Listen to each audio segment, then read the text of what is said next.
तुमच्या computer skills upgrade करायच्या आहे? दिशा कम्प्युटर इन्स्टिट्यूट घेऊन आले आहेत महा डिस्काउंट ऑफर। आता कोणताही कोर्स करा फक्त 1800 रुपयांमध्ये। राज्याचे विरोधी पक्षनेते अंबादास दानवे आपल्याबरोबर आहेत। दादा, 4 ते 5 दिवस भारत आणि पाकिस्तानचं युद्ध चाललं होतं, मात्र काल संध्याकाळी त्याला युद्धविराम मिळालेला आहे। काय भूमिका आहे? नाही, मला असं वाटतं युद्धविराम होणं युद्ध कोणत्याही देशाला परवडणारं नसतं, पण ज्या कारणासाठी आपण हल्ला केला होता ती सगळी साध्य झाली का याचासुद्धा विचार झाला पाहिजे। जे 4 अतिरेकी पहलगाममध्ये ज्यांनी हल्ला केला ते कुठे आहेत, काय आहेत, त्यांचं काय, मला वाटतं या गोष्टी अजून सुस्पष्ट झालेल्या नाही। निश्चित भारताने आपल्या भारताच्या सैन्याने आपली शक्ती, आपली ताकद दाखवलेली आहे आणि जर अशा पद्धतीनं आपण पुढे गेलो असतं तर नक्कीच पाकिस्तानला आपण नामरहम केलं असतं। परंतु मला असं वाटतं जो आपला मूळ उद्देश आहे अतिरेकी दहशतवादाचा नायनाट करणं, तो साध्य झाला का नाही झाला याचा विचार होण्याची आवश्यकता। आणि अमेरिका जाहीर करतं की अमेरिकेचे राष्ट्राध्यक्ष ट्रम्प जाहीर करतात की अशा पद्धतीनं युद्धसंधी झाली, नंतर भारताचं सगळे अधिकारी सांगतात। परंतु मला असं वाटतं भारत आणि पाकिस्तान हे दोन्ही देश सक्षम असताना अमेरिकेचे राष्ट्राध्यक्ष युद्धबंदी जाहीर करतात, ही भारताला मान्य आहे का? आपल्या आंतरराष्ट्रीय इंटरनॅशनल जे आपलं भारताचं धोरण आहे, परराष्ट्र धोरण आहे, त्याच्यानुसार ही योग्य ठरतं का? मावडतं हे सुद्धा एक प्रश्न जनतेच्या मनात आहे। म्हणजे थोडक्यात ज्या बहिणींचं कुंकू पुसलं गेलं त्यांना न्याय मिळाला असं वाटत नाही? नाही, मला असं वाटतं व्यापक दृष्ट्याने विचार केला तर निश्चित भारताने अतिरेक्यांचे तळ उद्ध्वस्त केलेले आहेत, काही अतिरेकी गेलेले आहेत, परंतु ज्यांनी कुंकू पुसलं ते लोकसुद्धा मला असं वाटतं त्यांचासुद्धा खात्मा होण्याची गरज आहे। युद्धविराम झाला आहे, मात्र युद्धविराम झाल्यानंतर सुद्धा रात्री बऱ्याच ठिकाणी सीज फायरचं उल्लंघन करण्यात आलं आहे, शस्त्रसंधीचं सुद्धा उल्लंघन करण्यात आलं आहे। कसं हे पाकिस्तानकडून झालं असेल? पाकिस्तानचे ज्याला कुत्ते की तुम जो तेडी आहे ना तेडीच रहती आहे। शेवटी भारत आणि पाकिस्तानमध्ये फरक आहे। पाकिस्तानचं आर्मी काय करते वेगळं करतं, सरकार काय करतं वेगळं करतं। मला वाटतं आपल्या देशात अशा पद्धतीनं आपली आर्मी सक्षम आहे, सरकार सक्षम आहे आपलं, आणि जनतासुद्धा सरकारच्या सोबत आहे। त्यामुळे युद्धबंदी होत असताना पाकिस्तानसारखा देश यांच्यात एकवाक्यता असणं नसणं आणि आपण सांगितलं कुत्र्याची शेपूट, तशा पद्धतीने पाकिस्तानचं धोरण आहे। मला वाटतं हे ठेचावं तर लागेल। चांगली संधी आली होती, आपण ती गमावली असं मला तरी वाटतं। डोनाल्ड ट्रम्पनी ट्विट केलं आणि त्यांच्या ट्विटमध्ये ते असं म्हणत आहेत की हजारो वर्षानंतर काश्मीर प्रश्नामध्ये जर का तोडगा निघणार असेल तर त्यासाठी मी दोन्ही देशांसोबत चर्चा करायला तयार आहे, मात्र त्यांनी जर मध्यस्थी केली, चर्चा केली तर आपला जो सिमला करार आहे त्याचं उल्लंघन होणार आहे। हे आपण सुरुवातीपासून भारत आणि पाकिस्तान द्विपक्षीय चर्चा करण्यासाठी सक्षम आहोत असं आपण सांगतो। अमेरिकेने याच्यामध्ये इंटरफेअर करण्याची गरज नाही, ही भूमिका आपल्याला ठणकावून घेतली पाहिजे।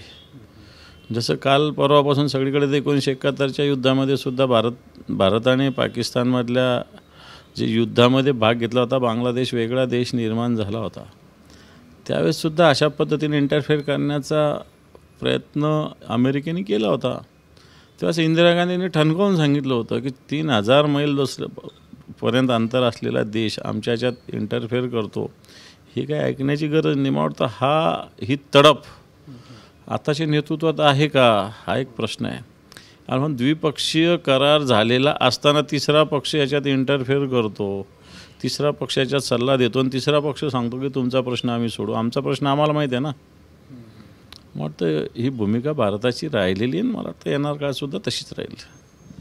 पाकव्याप्त काश्मीर किंवा संपूर्ण काश्मीर भारताचाच आहे अशी आपली भूमिका आहे, मात्र शहबाज शरीफ पाकिस्तानचे पंतप्रधान म्हणतात की सिंधू करार आणि काश्मीरच्या प्रश्नावर नव्याने चर्चा होऊ शकते।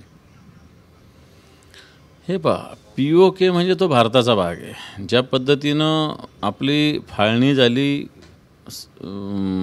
15 ऑगस्ट 1947ला जी फाळणी झाली त्याच्यामध्ये भारताच्या आणि पाकिस्तानच्या सीमारेषा फिक्स आहेत। ती असताना नंतर 1947-48 नंतर पाकिस्तानची आर्मी घुसली होती, POK त्यांनी ताब्यात ठेवला, तो आजपर्यंत आहे। आणि मला वाटतं एक काळ असा यावाच लागणार आहे की हा POK भारताच्या ताब्यात असला पाहिजे. मागच्या काळात आम्ही असं ऐकतो की POKच्या जेवढ्या जागा आहेत तेवढ्या विधिमंडळात जागा रिक्त ठेवल्या जायच्या, पार्लमेंटमध्ये रिक्त ठेवल्या जायच्या. परंतु आता त्या राज्याचंच विभाजन झालं, त्यामुळे तसं काही केलेलं दिसत नाही सरकारने. त्यामुळे POK आपलाच आहे. पाकिस्तान जर असं काही याच्याविषयी बोलत असेल तर मला असं वाटतं मुद्दा हाच आहे ना. मग आता आंतरराष्ट्रीय स्तरावर वादाचा मुद्दा काय, तोच मुद्दा आहे POKचा, बाकी थोडी मुद्दा आहे. आणि दुसरी गोष्ट, ज्या पद्धतीनं आंतरराष्ट्रीय काही करार झालेले आहेत पाणी वाटपाचे म्हणा, आता ह्या पाणी वाटपाच्या याच्यामध्ये भारताने जी भूमिका घेतलेली आहे, हा करार स्थगित केला आहे, रद्द कुठे झाला आहे अजून. हा रद्द करण्याची भूमिका भारताला घ्यावी लागेल. परंतु रद्द करत असताना हे पाणी जर आपण अडवणार असू ते पाणी कुठे नेणार याचंसुद्धा नियोजन करावं लागेल ना. पाणी अडवणं एवढं सोपं नसतं. असं काही सहज मी पाणी अडवलं तर पण ते ठेवायचं कुठं, हा सुद्धा प्रश्न निर्माण होऊ शकतो. आणि मला असं वाटतं भारत देश याच्यामध्ये भारताचं सरकार सक्षमतेने निर्णय घेईल. जो राजकोटचा शिवाजी महाराजांचा पुतळा पडला होता, नव्या पुतळ्याचं आज मुख्यमंत्र्यांच्या हस्ते अनावरण होत आहे. मागचा पुतळा कशा पद्धतीनं पडला होता, 6 महिन्यात उभा केला होता. छत्रपती शिवाजी महाराजाच्या पुतळ्यामध्ये सुद्धा भ्रष्टाचार झाला होता. वाटतं आताचा पुतळा तरी असं काही होऊ नये याची खबरदारी घेतली गेली असावी, एवढा मला असं वाटतं एवढं झालं असावं असं एक अपेक्षा आहे. कारण मागच्या स्टेज पुढचा शहाणा होतो, आपल्याला मागच्या स्टेज बसलेली आहे आणि याच्यातून छत्रपती शिवाजी महाराज एक प्रकारे अवमानना झालेली होती. मग ते येणार का अशी होऊ नये अशी खबरदारी या पुतळ्याच्या उद्घाटन प्रसंगी घ्यावी. शेवटचा प्रश्न, गेलं महिनाभर झालं तुम्ही तुमचं लबाडांनो पाणी द्या हे आंदोलन करता. येत्या 16 तारखेला त्याला महिना पूर्ण होतो आहे. उरलेले जे 4-5 दिवस असणार आहेत कसे असणार आहेत आणि शेवटच्या दिवशी आपण काय आंदोलन करताय? आम्ही हे आंदोलन जे सुरू झालेलं रस्त्यावर तोरण लावण्यापासून तर आता रस्त्यावर उतरून वाडावाडात जनतेत जागृतीपर्यंत पोहोचलेलं आहे. आणि हे आंदोलन मला वाटतं आदित्यजी ठाकरे साहेबांची आम्ही वेळ घेतलेली 16 तारखेला भव्य मोर्चा करून आम्ही संपवणार नाही, थांबवणार आहे. परंतु जवळपास 1 महिना 4 दिवसाचे आंदोलन, एक ऐतिहासिक आंदोलन शिवसेनेने या शहरात उभा केलं. शिवसेनेचं तेवढं इन्फ्रास्ट्रक्चर आहे, शिवसेनेच्या मागे तेवढी जनतेची ताकद आहे. आणि वाटतं या आंदोलनातून शिवसेनेनं ते दाखवून दिलं की शेवटी शिवसेना प्रमुखाचं संभाजीनगर आहे, शिवसेनेचं संभाजीनगर, आणि ही शिवसेना संभाजीनगरची शिवसेना निश्चित या शहराला पाणी मिळवून दिल्याशिवाय राहणार नाही. पण शेवटच्या दिवशी काय, कशा स्वरूपाचं आंदोलन असणार आहे? मोर्चा काढणार आहात का, कसं असेल?